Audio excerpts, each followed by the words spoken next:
titanium, artificial intelligence, and the display looks pretty different. A friend of mine saw my Samsung Galaxy S24 Ultra and they said, "I heard a reviewer say that this is the perfect phone, and while I think that this is an excellent phone, I don't believe that any phone is perfect. I could pick up a phone and say, I love this, change nothing.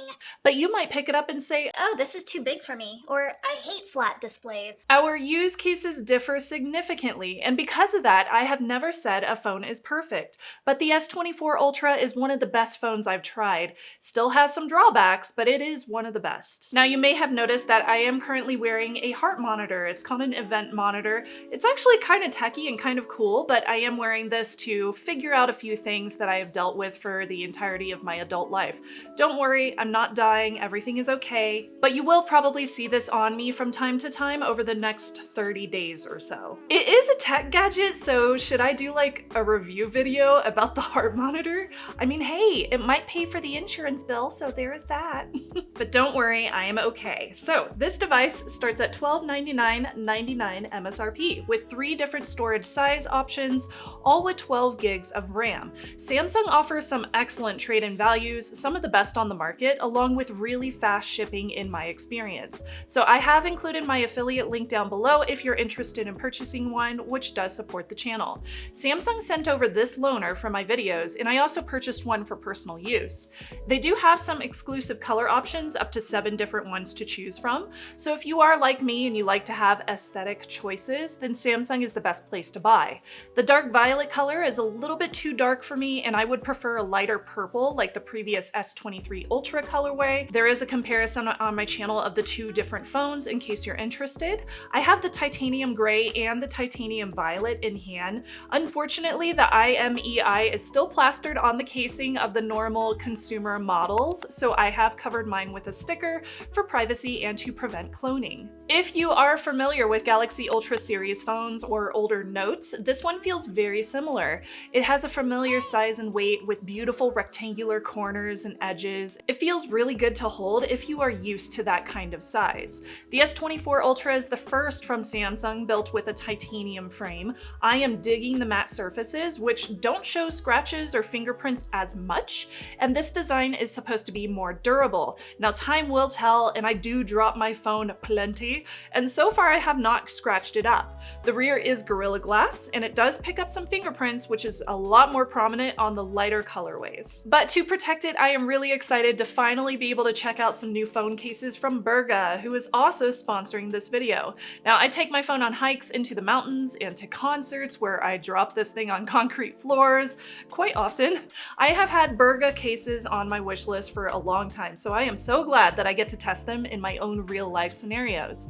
Android phone owners often don't get really good choices in terms of stylish phone cases, but Berga has a ton of devices that you can snag cases for, including Android phones, earbuds, tablets, and a lot more. These are the 4 cases that I picked out. The rose case is called Femme Fatale. It's super pretty, especially for like Valentine's in February. And then we have Derby Race, Emerald Pool, which I love for the summertime, and Mystic River. All of these are Berga Tough cases, which are exactly what I look for whenever I'm shopping for a case. I prefer stylish, but also protective. They have shock absorption and a double layer protection, a scratch-resistant glossy finish on the exterior, and they cover my phone's important components with a raised bezel. The S Pen, the buttons, and the charging port are all still very easily accessible, and the case is not bulky, so I can still stick this giant phone in my pant pocket. They also have matching cases for my Galaxy Buds 2 Pros. Now these come with a handy ring that I could stick on my keychain or a carabiner for hikes. Berga products also come with a 12-month warranty, and they have a whole slew of designs to choose from, so if you want something that maybe has a more masculine look, like, hey guys, I'm talking to you, then take a look through their site. You can filter by for him to find some really great choices. Like, I am loving these designs, and I kind of want to get a few of these for my husband since I just gave him my old Pixel 8 Pro. So if you are like me and you enjoy having having some personality integrated into your tech lifestyle, Berga has a great deal going on.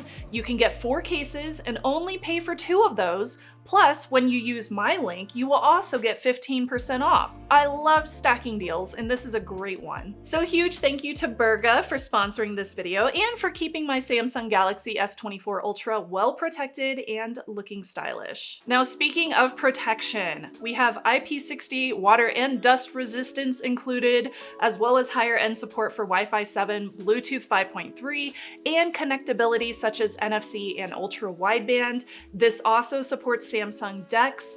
There is an eSIM and physical SIM, which are both supported, and it's quite easy to transfer from an older Samsung to this one with Samsung's Smart Switch app. I am getting some really great speeds over Wi-Fi and 5G on this phone, and having upgraded Wi-Fi 7 really helps whenever I'm wanting to upload videos to YouTube or backup photos. Of course, you do need to have a compatible AP as well.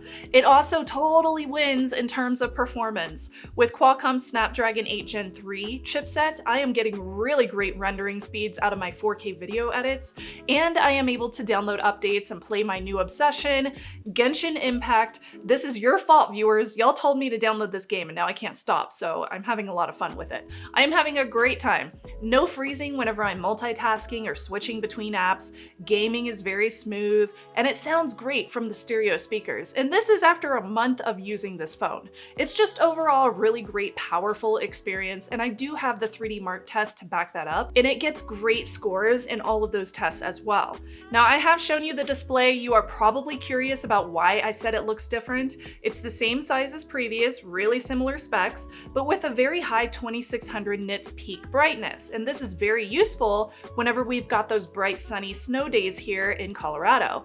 But it's also protected with the new Gorilla Glass armor. So according to Corning, who creates Gorilla Glass, this is 3 times better in drop tests at protecting the display. It's also the least reflective display I have ever seen on a high-end Android phone. Corning says that it lessens reflectance by up to 75%, and in my experience, yes, that is very true, and it looks good, y'all. But when you look at this phone right next to an S23 Ultra, this one is noticeably less vibrant and saturated. Even when you mess with the settings at time of recording, you don't really have a way to set the saturation and the vividness any higher. But I am glad that I took my time on this review, because as of February 14th, Samsung stated that an update will be rolling out during this month. As of February 23rd, they have updated the display settings. So you can now go to display in your settings, go to screen mode, choose vivid, hit advanced settings, and now we have this toolbar down at the bottom that actually does change the vividness.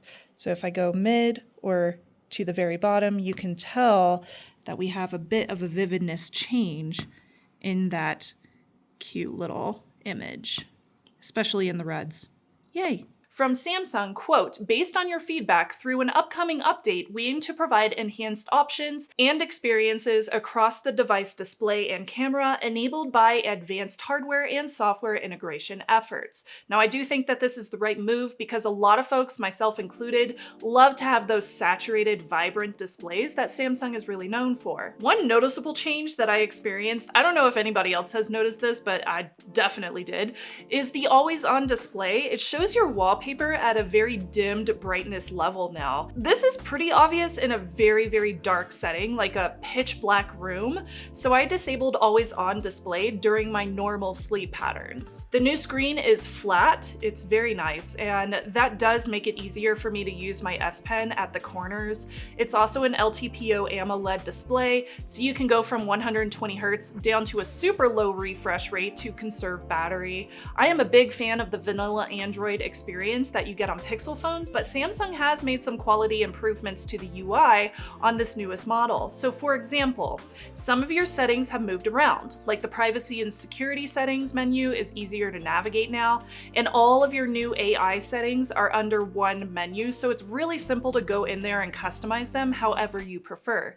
Samsung also includes encryption called Vault Knox and Vault Matrix in this phone, which are security upgrades that better protect your phone from threats. Now, I am going to go into detail on this a lot more on my security and privacy deep dive video, which I'll be posting pretty soon. But since AI is a large selling point on this phone, AI data is processed by Samsung, and you do have the option of switching everything to be processed on the device, never to be uploaded to a server. The new AI editing tool is so funny, but I might find some useful ways to work with it. I noticed that it works best on non-busy backgrounds, but it is slow to populate an image, so I'm not sure how often I would actually use it. At this point in my life, I am good enough, or at least I think I'm good enough, at taking and planning photos before I actually take that shot, so I don't really run into an issue where I have to move the subject to a different spot in the image. There are some other new AI features in the S24 Ultra that might come to the older models, but it depends on if it requires the new Snapdragon chipset or not.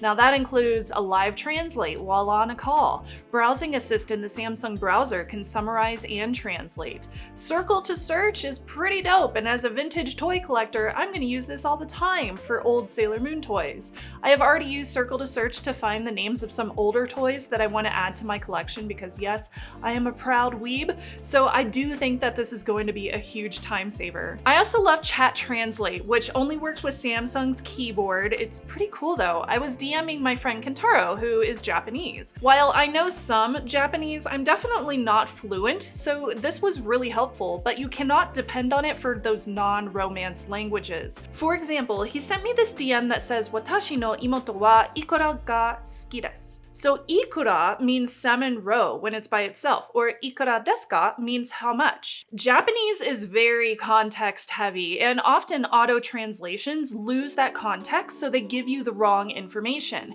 Generally, you can get by, especially if you can already read like hiragana and katakana, but machine learning can only get so far if it does not have those contextual clues about the conversation. The fingerprint sensor appears to be a slightly faster module than previous. It's called the Qualcomm 3D Sonic Gen 2 scanner. I did a deep dive into the differences between fingerprint sensors and why I love these the most in a still relevant video that I had posted a while back. Face unlock is also included, and in my experience, it's responsive and it quickly unlocked my phone. Super useful for days that I am skiing and I have my gloves on. So moving on to battery and charging. We have got a 5,000 milliampere hour battery in here, and in my experience, I can use it all day, 8 hours plus of screen on time before I get down to 10% battery left. It charges at 15 watts wireless, 45 watts wired, love that.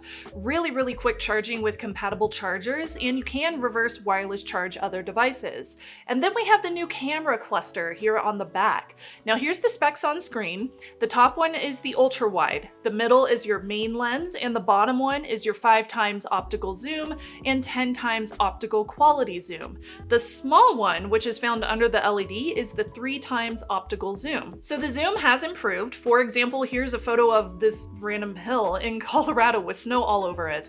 I went from ultra wide, which gives me a very nice clear wide photo of my view, up to 1x zoom, then 5x zoom, still plenty of detail in the hill and the houses surrounding it, up to 10x where we have clear sharp photos of that neighborhood. You can still make out the trees and the details on the hill. 50x zoom loses a lot of the detail here as we are no longer in optical country. We are going digital, but you still have a pretty good shot. You can still make out a lot of those details. And then we have 100x zoom, which still looks like a potato, either boiled, mashed, or stuck in a stew. I still don't believe that potatoes belong in camera lenses. Potatoes! The main lens gives me some high quality shots in low light settings, and I was impressed whenever I was taking photos at that 3, 5, and 10x zoom at this One More Time Daft Punk tribute concert. If you didn't know, Daft Punk is my favorite band. No, really, I love them. That's my largest electronic badge. That thing is huge. It doesn't work anymore. I don't know how to fix it, but that thing is awesome. It's a little tough to capture a photo at 10x zoom in a dark environment with lots of movement, but I was pretty happy with the photos at 5x and 3x, where I think that it really shined. Using the natural aperture from the main lens gives me some excellent macros or up-close photos, but sometimes it likes to auto-change if you have focus enhancer enabled. It's a very small annoyance that I find myself turning off to give me better bokeh, camera, but focus enhancer is really good if you want to get a super up close macro photo. In pro mode, you do have control over which lenses you are using, and I love that for production photos. It's also nice that it keeps you on that lens, but then you can control your zoom level separately. I do prefer the main lens aperture without portrait mode to give me a more realistic focus, because sometimes portrait mode gets it wrong and it doesn't have great edge detection. That's a pretty common occurrence, especially with like long, sometimes frizzy hair. Here's some videos that I also took on the S24 Ultra. What do you think of the stabilization, the clarity, the sound quality? Let me know down below. Wow! This Apple Vision Pro is amazing! Please don't ruin my videos. Listen, we're playing Magic the Gallery.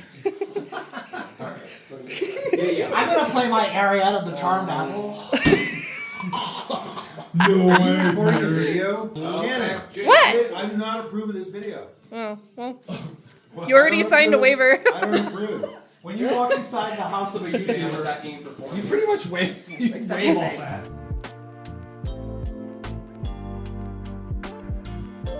Now, I do think that it's pretty cool that we now have higher frame rates available at 4K, even at 8K, but I really don't think I will use that much just to conserve storage space. I use a lot of storage space for my content, for my job as it is already. And then we have your selfie camera. Now this is very similar to the S23 line, and it gets you very similar photos. I have a comparison video up on my channel where you can see those side by side. Selfies are clear, the photos look a little bit warm, like in my skin tone, and I have this white Sailor Moon Proplica, for example. I usually turn down the face tone so I don't look so airbrushed. I also took a few videos on this one as well. It's a ski day!